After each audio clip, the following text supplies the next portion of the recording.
The Cats of Ulthar.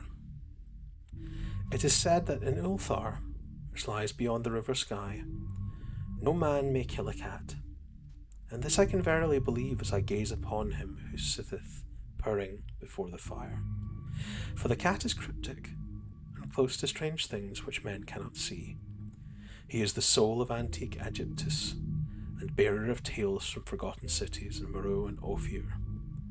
He is the kin of the jungle's lords, and heir to the secrets of hoary and sinister Africa. The Sphinx is his cousin, and he speaks her language, but he is more ancient than the Sphinx, and remembers that which she hath forgotten. In Ulthar, before ever the burgesses forbade the killing of cats, there dwelt an old cotter and his wife, who delighted to trap and slay cats of their neighbours. Why they did this, I know not, save that many hate the voice of the cat in the night, and take it ill that cats should run stealthily about yards and gardens at twilight. But whatever the reason, this old man and woman took pleasure in trapping and slaying every cat which came near to their hovel, and from some of the sounds heard after dark, many villagers fancied that the manner of slaying was exceedingly peculiar. But the villagers did not discuss such things with the old man and his wife, because of the habitual expression on the withered faces of the two, and because their cottage was so small and so darkly hidden under spreading oaks at the back of a neglected yard.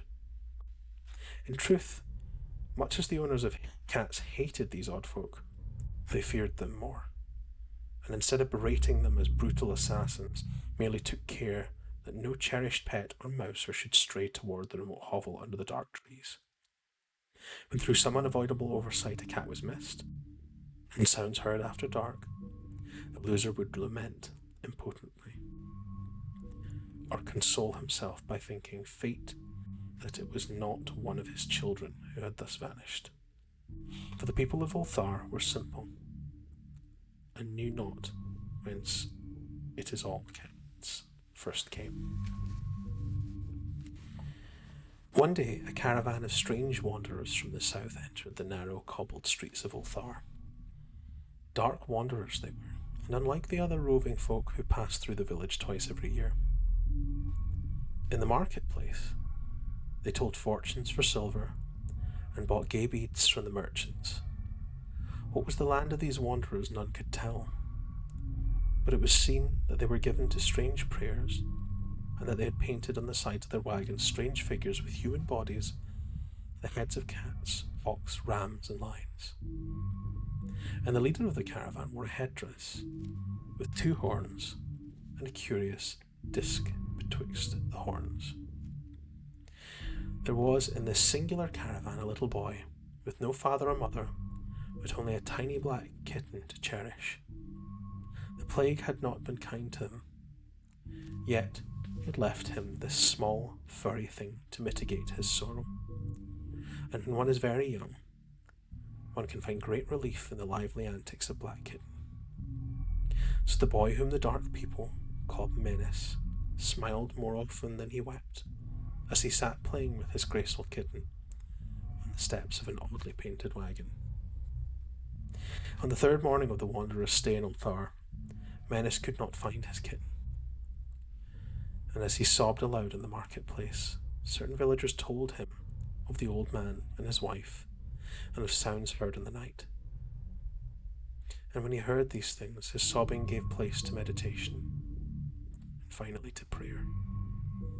He stretched out his arms toward the sun, and prayed in a tongue no villager could understand, though indeed the villagers did not try very hard to understand, since their attention was mostly taken up by the sky and the odd shapes the clouds were assuming. It was very peculiar, but as the little boy uttered his petition, there seemed to form overhead the shadowy, nebulous figures of exotic things, of hybrid creatures crowned with horn-flanked discs. Nature is full of such illusions to impress the imaginative. That night, the wanderers left Ulthar and were never seen again, and the householders were troubled when they noticed that in all the village there was not a cat to be found. from each hearth family cat had vanished. Cats large and small, black, grey, striped, yellow and white. Old Cranon, the burgomaster, swore that the dark folk had taken the cats away in revenge for the killing of Menace's kitten, and cursed the caravan and the little boy. But Nith, the lean notary, declared that the old cotter and his wife were more likely persons to suspect, for their hatred of cats was notorious and increasingly bold.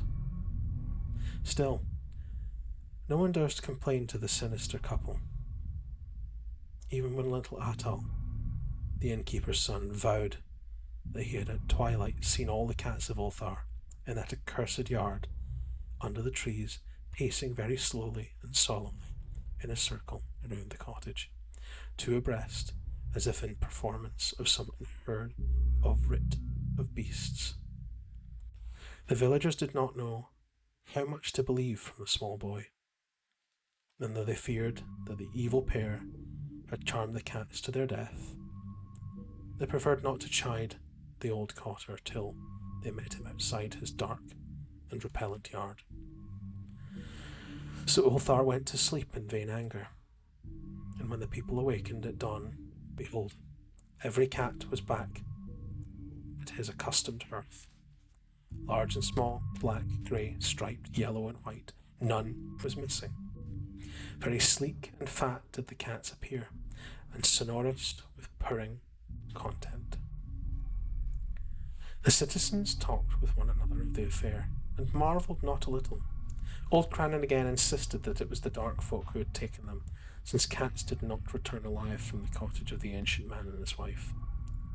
But all agreed on one thing, that the refusal of all the cats to eat their portions of meat or drink their saucers of milk was exceedingly curious.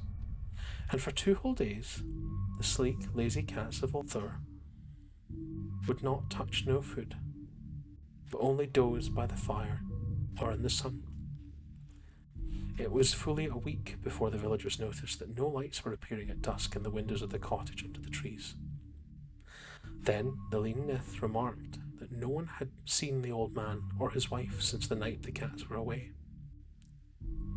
In another week the burgomaster decided to overcome his fears and call at the strangely silent dwelling as a matter of duty, though in doing so he was careful to take with him Shang, the blacksmith, and Thol, the cutter of stone, as witnesses. And when they had broken down the frail door, they found only this: 2 cleanly picked human skeletons on the earthen floor, and a number of singular beetles crawling on the shadowy corners. There was subsequently much talk among the burgesses of Ulthar. Zath, the coroner, disputed at length with Nith, the lean notary, and Cranon and Shang and Thol were overwhelmed with questions. Even little Atal, the innkeeper's son, was closely questioned and given a sweetmeat as a reward. They talked of the old cotter and his wife, of the caravan, dark wanderers, small Menace and his black kitten, of the prayers of Menace and of the sky during the prayer, of the doings of the cats on the night the caravan left, and of what was found in the cottage under the dark trees in the repellent yard. And in the end, the burgesses were passed that remarkable law which is told of by traders in Hathig and discussed by travellers in Near, namely, that in Ulthar no man may kill a cat.